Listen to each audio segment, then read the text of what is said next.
All right, everybody. Thank you for all tuning in to the Biz with D on My Fair Swings Radio. David Dwayne, and of course, you guys always know we have the best guests, and that's always doing hot shit in the industry, and just always doing the best. We have Angela Yee. Finally got her on the line. You guys saw the brief, short, in-person interview, but she's here on the line with us. How's it going, Ange? I'm good. How are you doing, David? I'm great. Thank you so much for coming on the actually really coming on the show this time. No problem. Well, let's definitely jump into everything and kind of get started. I mean, we kind of briefly, for those who didn't check out the in-person interview, we definitely touched on how you got started. And I wanted to ask you a little bit more in depth about growing up in Brooklyn, New York. How was that for you? Brooklyn, I love Brooklyn. I still live there now, so clearly it was a great experience for me. I think I wouldn't have ever had it any other way. Like, I was born in Brooklyn. I grew up in Flatbush. I went to elementary school there. Then I went to private school after I went to public school. I went to Poly Prep. And it was cool. Like, I spent a lot of time. I was the kind of kid that liked to be outside all the time and hang out. And, I was like a real little girly girl. I used to roller skate and, play jump rope and all that. I feel like kids today don't really go outside like we used to when we were growing up, And, yeah, it was a great experience. I love Brooklyn. I'm trying to buy a house there now. I hear you on that. I love Brooklyn myself. Like, when I come to New York, I just love that Flatbush area. I'm just like, it's so nice. And everybody, the hype that everybody saying, Brooklyn's dangerous and da-da-da. I'm like, y'all are just little chicken shit. No, Brooklyn is way different now than it used to be because it's, like, so expensive to live there now. Brooklyn used to be like that, but they really cleaned it up a lot. With the Barclays Center there, I think, in particular, and all these new businesses coming there and stores opening.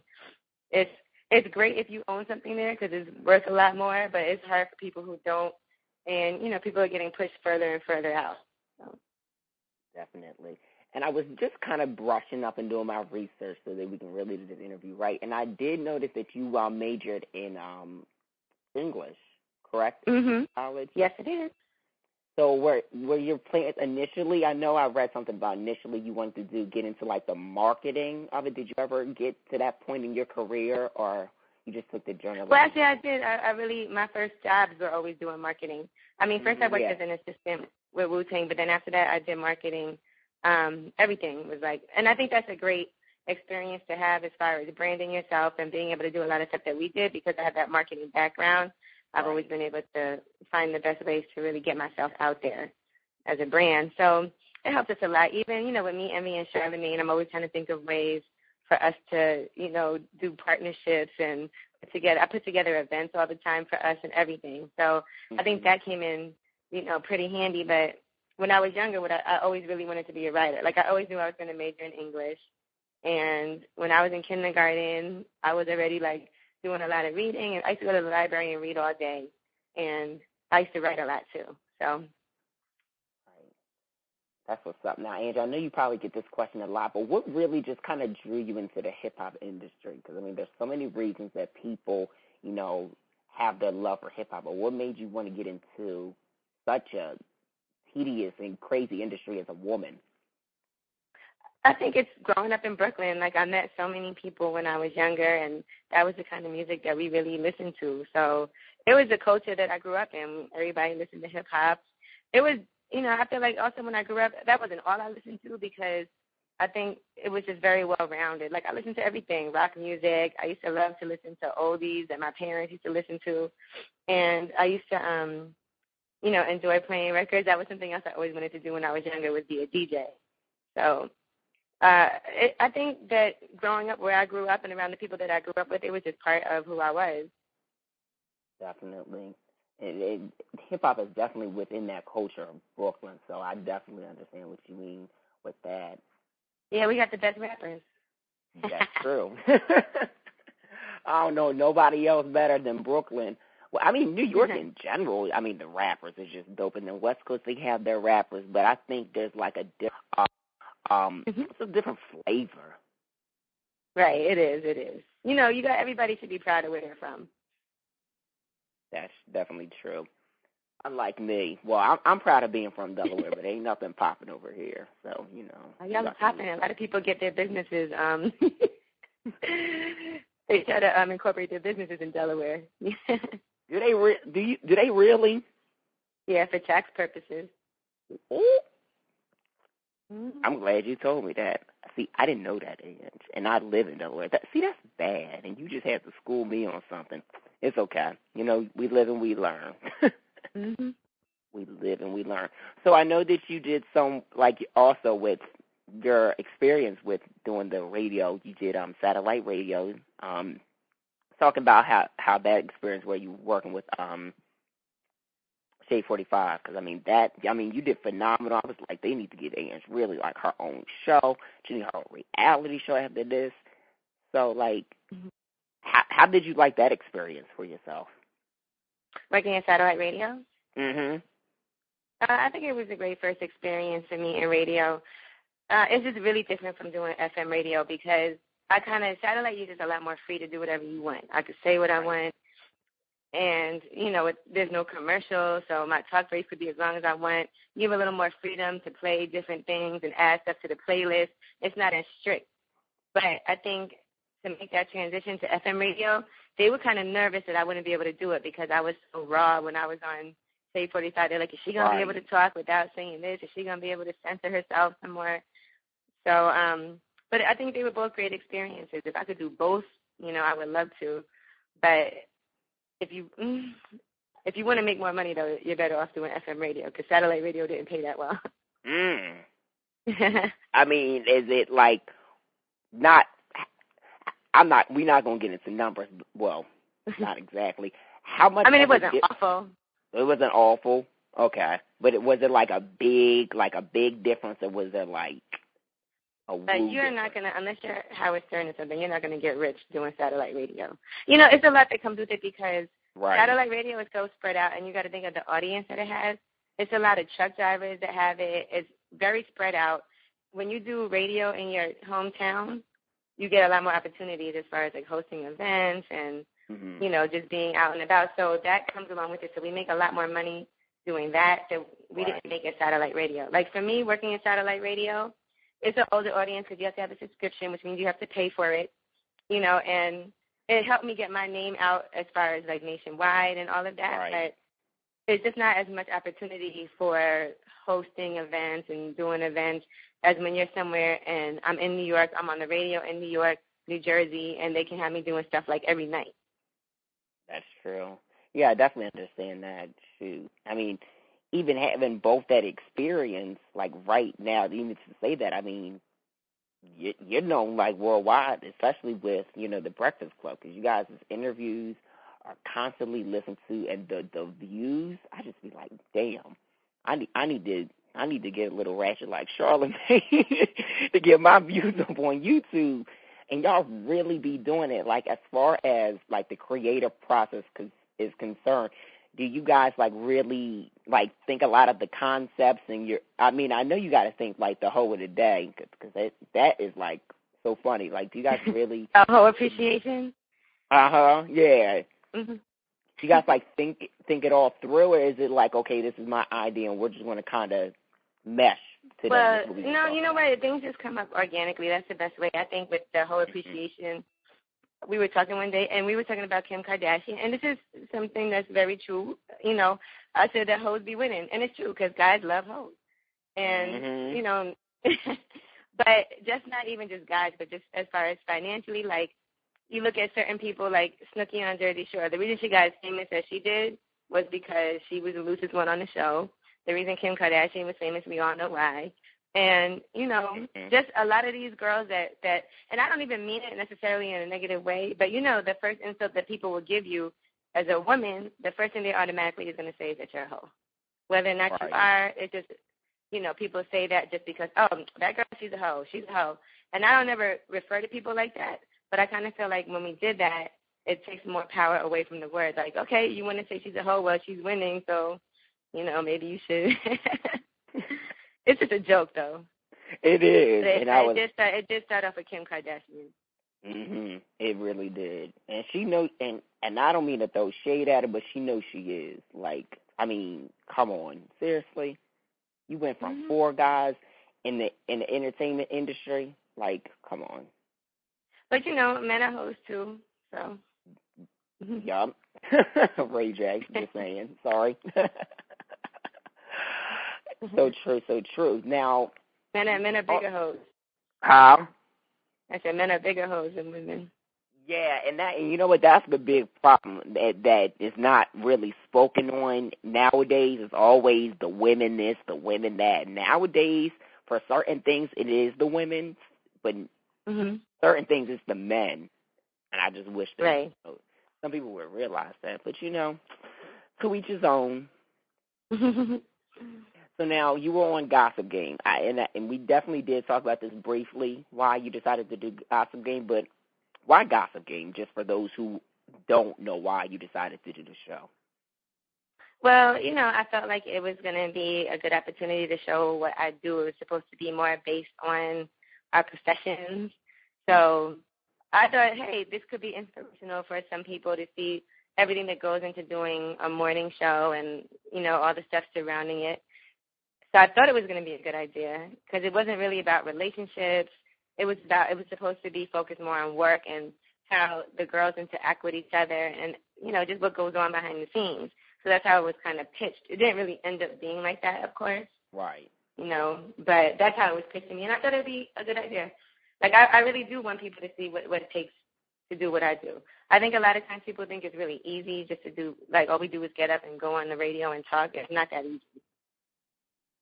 Yeah, and I'm glad that Sharon and Tone really came up with that whole idea and incorporated you in there. But my whole thing is I don't see why we had to add Ratchet in there. I'm sorry.